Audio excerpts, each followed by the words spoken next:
All right, after the free agent frenzy is still going on, we bring in Bengals beat reporter Richard Skinner. Skinny, I think myself, like just about everybody else in the NFL world, at least, pretty shocked with how the first 2 days of free agency have gone. Well, especially, I mean, not just Bengals wise, but what New England's done, what Tampa Bay has done. The fact that Joe Tooney landed a big deal with Kansas City. Kansas City restructures Patrick Mahomes. For the Bengals, I guess a little surprising too, because I know as much hammering as there was for a few hours on Monday, they got some things done over these last 2 days, and I think they're far from done too at this point. There's still a lot more to be had. Let's start with the guys that are leaving. Carl Lawson, probably the biggest loss compared to John Ross and Ethan Carter, who may or may not have been back next year anyway. But I know there was some thought within the organization that Lawson was going to stick around. What do you think it came down to that now he's a Jet? I mean, honestly, probably just dollars and cents for the most part. They had a chance to tag him. That was going to come with a pretty big price tag with it, $17.7 million for this year, which would have taken a big chunk out of what the Bengals had flexibility wise. And then if you really look at the contract that they signed Trey Hendrickson for, and I know we'll get to him in a second, it's kind of a wash. And then we can certainly talk about ability versus ability, because there's a lot of discussion on, do sacks matter, or is Carl Lawson more worthy of that money? Now, you brought him up, so let's talk about him. Trey Hendrickson, the big signing as of right now. We are taping this at 4 o'clock, and I specify that because we tried to do something on Sunday about free agency for today. Didn't work. It became obsolete pretty quickly. So Trey Hendrickson coming to the Bengals, had a breakout year with the Saints last year. Huge contract, 4 years, $60 million, $32 million due over the first 2 years. Is he an upgrade over Carl Lawson? Yes and no. The metrics will tell you, if you go by certain metrics, that Carl Lawson is a more valuable player as far as pressures go, as far as creating sack opportunities for teammates that unfortunately didn't finish. But I also know that, you've got to finish some of those too. 5.5 sacks is not much. Trey Hendrickson had 13.5. You can also argue, hey, he was on a playoff team, which means what? Probably leading a lot of the games. He had more opportunities for sacks. He wasn't very good his first 3 years in the NFL, and then all of a sudden the light bulb went off. I think the thing here is this. If they believe Trey Hendrickson is a slight upgrade for slightly less dollars, that's worth, I think, the risk in this regard, because when you talk about the contract, Chris, and you did 4 years and $60 million, it may never get to the $60 million phase. The last 2 years with base salary, they can get out from underneath it. And honestly, I think they're taking and hoping that this is the guy that, hey, had a light bulb year. Light bulb went off. He's got upside ahead of him more than we think Carl does. I don't think it means the Bengals didn't think Carl was a good player. I think, honestly, it's kind of a wash. But the finances of it have to factor in, and the fact that sacks have to count for something. They do get the quarterback to the ground. So I got to give the kid credit for 13.5 sacks.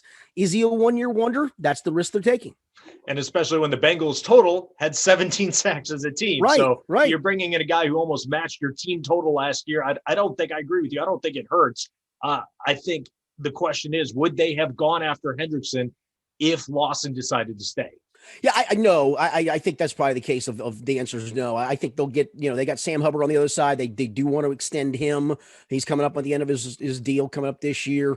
And they've been pretty good in that second, third, fourth round areas of drafting defensive linemen and developing them. We can argue they haven't done a very good job on the offensive line of that, but they've done a very good job on the defensive line of that. So I'm going to trust that. Go draft a guy. Maybe Khalid Kareem, who got his feet wet last year, can be a situational pass rusher. So I think they have some opportunities there as well. I think this was really kind of a wash that you can get out from under quicker, or you go, hey, we got a really good pass rusher locked up for 4 years. The other two big signings as of, again, right now, around 4:10 in the afternoon, 2 cornerbacks. We got Mike Hilton coming from the Steelers and Chidobe Awuzie from the Cowboys. Corner was something that they went after last year. I know Will Jackson, as of right now, is still on the board.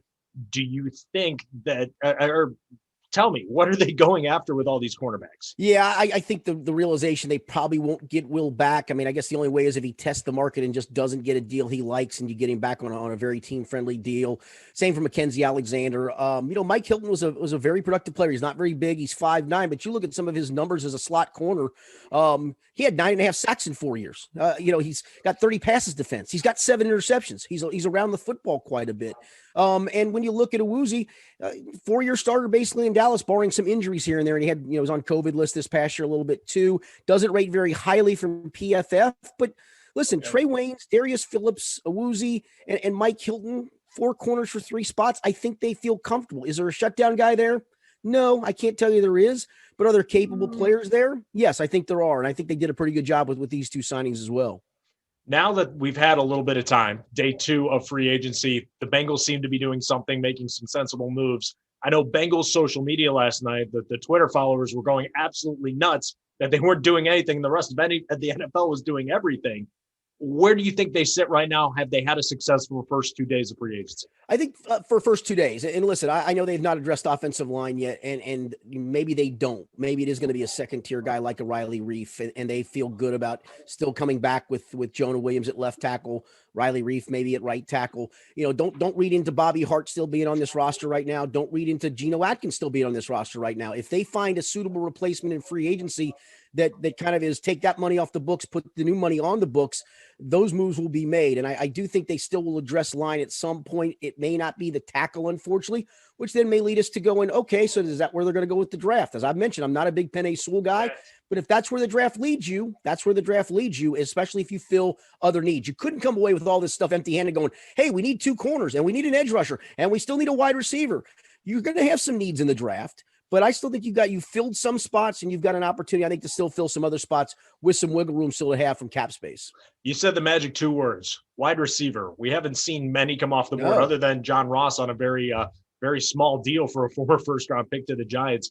Do you expect them to target any pass catchers right now, or is that going to be something that they're going to wait on? I think they're going to wait, and I think that's what everybody else in the NFL is going to do. The segment you mentioned we did on Sunday, we talked about Kenny Golladay, and I just said, I just don't look at him as a deep threat number 1 guy. He's a number 2, and they've got 2 number 2s, and I don't know if there's a number 1 out there, but maybe it will be just a guy whose simple role is he's a speed guy. And I do think they'll address it again at some point here in free agency. It's just not going to be probably the Curtis Samuels, the Will Fullers, the Kenny Galladays, it's Juju Smith-Schuster. It's not going to be those guys. It'll be what you consider a second tier guy. But look, you're looking to replace some minuscule production from AJ Green and no production from John Ross, really. So, I mean, whatever you give me a 50 catch guy for 800 yards, you got a heck of an upgrade there. Do you expect many more signings with the Bengals going forward? I do. I'm going to say at least 3 more, maybe a 4th. I wouldn't be surprised to see them maybe get a Josh Bynes back or some, mid-level linebacker. I do think there'll be at least 1 lineman signed on offense, maybe even an interior defensive lineman as well. Again, like I said, you can take Geno out of the mix, put somebody new into the mix. So yeah, I think they're still going to be a busy team. It may not be a time. It's not going to be Trent Williams, but I think they'll do just fine because I think they've done a really good job in the first 2 days. He's Richard Skinner. You can read him on local12.com/sports as free agency, the offseason, Skinny. We're just getting started. Yeah, buddy.